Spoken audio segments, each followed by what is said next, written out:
Hello foodies, મધુર tasty રેસિપીસમાં તમારું સ્વાગત છે. આજે આપણે બનાવવાના છીએ બર્ગરને પણ ભૂલાવી દઈએ એવી રેસીપી. તો વિડીયોને એન્ડ સુધી જરૂરથી જોજો. તો રેસીપી બનાવવા માટે આપણે જે ઇડલીનું બેટર જે બનાવીએ છીએ એ બેટર લેશું.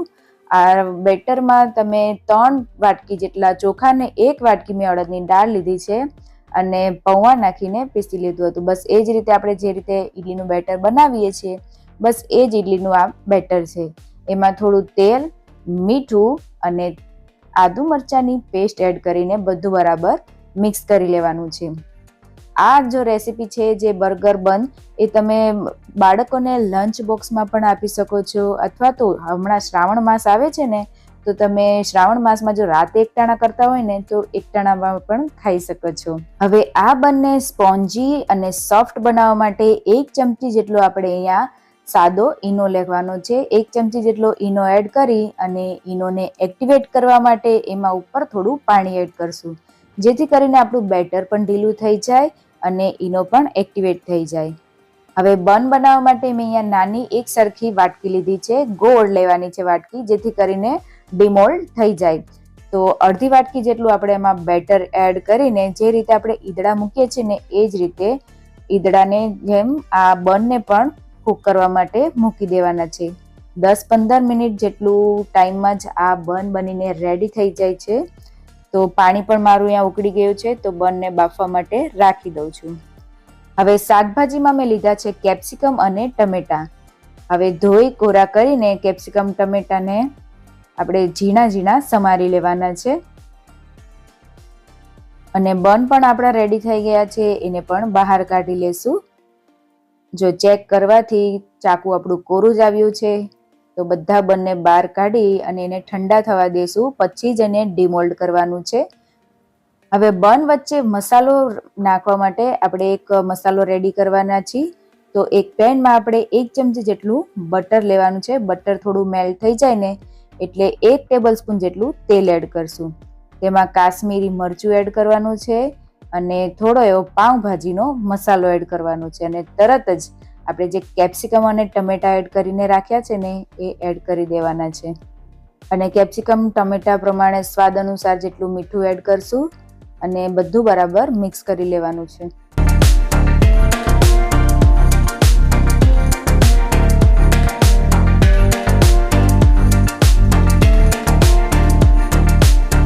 હવે ટમેટા અને કેપ્સિકમને થોડું વાર ઢાંકીને એને ચડવા દેશું. અને આપણી ઈડલી પણ આપણે ડીમોલ્ડ કરી લેશું. ઠંડી થઈ ગઈ છે તો ડીમોલ્ડ કરી લેશું. તમે આ રેસીપી કઈ સિટીમાંથી જોવો છો એ મને કમેન્ટમાં જણાવજો. અને આજની રેસીપી ગમી હોય ને તો આગળ શેર જરૂરથી કરજો. હવે ઈડલી ડીમોલ્ડ બધી કરી લેવાની છે. જો આ રીતે ડીમોલ્ડ થઈ જાય ને પછી આપણે વચ્ચેથી એને કટ લગાવવાની છે. બસ આ જ રીતે આપણે બધી ઈડલીને ચાકુના મદદથી વચ્ચેથી સેન્ટરમાં કટ કરી લેશું.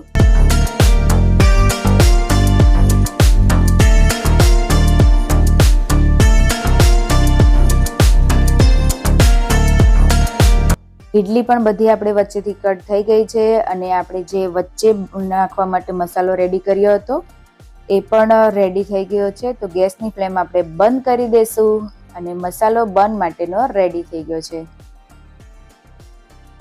અને આ ગરમ ગરમ છે ને ત્યાં જ આપણે આમાં ચીઝ એડ કરવાનું છે. ચીઝ પણ એમનો મેલ્ટ થઈ જ જશે જ્યારે આપણે બનને શેકીશું ત્યારે.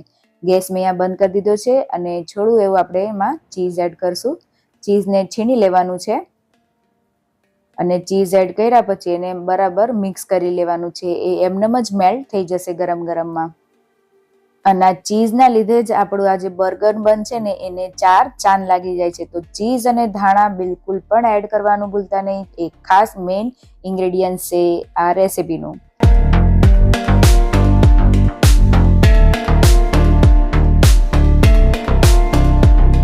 હવે બંને આપણે જે વચ્ચેથી કટ કરીને રાખ્યા હતા એમાં આપણે એક સ્લાઇસ, નીચેની જે સ્લાઇસ છે એમાં આપણે આ મસાલો બરાબર ફેલાવી લેવાનો છે. અને ઉપર બીજું બન જે ઉપરનું બન છે એ જ આપણે આમાં મૂકવાનું છે. બસ આ રીતે મસાલો લગાવાઈ જાય ઉપર બીજું બન મૂકી દેવાનું. તો રેડી છે આપણું આ બન શેકવા માટે. મિત્રો, તમે રાતે જ્યારે આવી રીતે બન બનાવીને ફ્રીજમાં મૂકી દો ને તો સવારે બાળકોને લંચ બોક્સમાં પણ તમે આપી શકો છો, જેથી કરીને તમારી ટાઈમની પણ બચત રહે. બસ સવારે શેકવાની જ જરૂર પડે છે. હવે બન શેકવા માટે નોનસ્ટિક પેનમાં થોડું એવું બટર લેવાનું છે. બટર થોડું ઘણું મેલ્ટ થાય ને એટલે તેમાં કાશ્મીરી મરચું, થોડો પાઉંભાજી મસાલો અને થોડું એવું તેલ એડ કરશું અને થોડા ધાણા એડ કરવાના છે. બસ આ મેઇન વસ્તુ છે જે ખાસ બન જ્યારે શેકો ને ત્યારે એડ કરવાનું.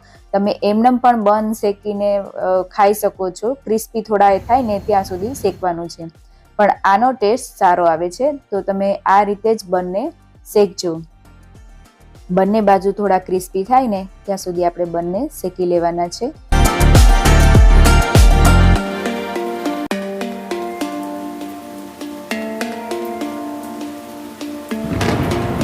બહારથી જો તમે બર્ગર લાવો એના કરતાંથી જો તમે ઘરે જ આ રીતે બર્ગર બન ઈડલીના બનાવીને જો બાળકોને આપો કે ઘરના સદસ્યોને આપો તો એ વધારે બેસ્ટ રહેશે.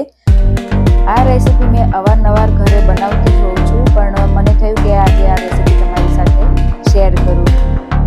બંને બાજુ થોડા ક્રિસ્પી અને કલર આવી જાય પછી ઉપરથી આપણે થોડું એવું ચીઝ એડ કરવાનું છે અને ચીઝ મેલ્ટ થઈ જાય એટલે આપણું બર્ગર રેડી થઈ ગયું છે. તો કેવી લાગી આજની આ રેસીપી એ કમેન્ટ બોક્સમાં જરૂરથી જણાવજો. અને વિડીયો ગમે તો વિડીયોને લાઈક અને શેર કરજો.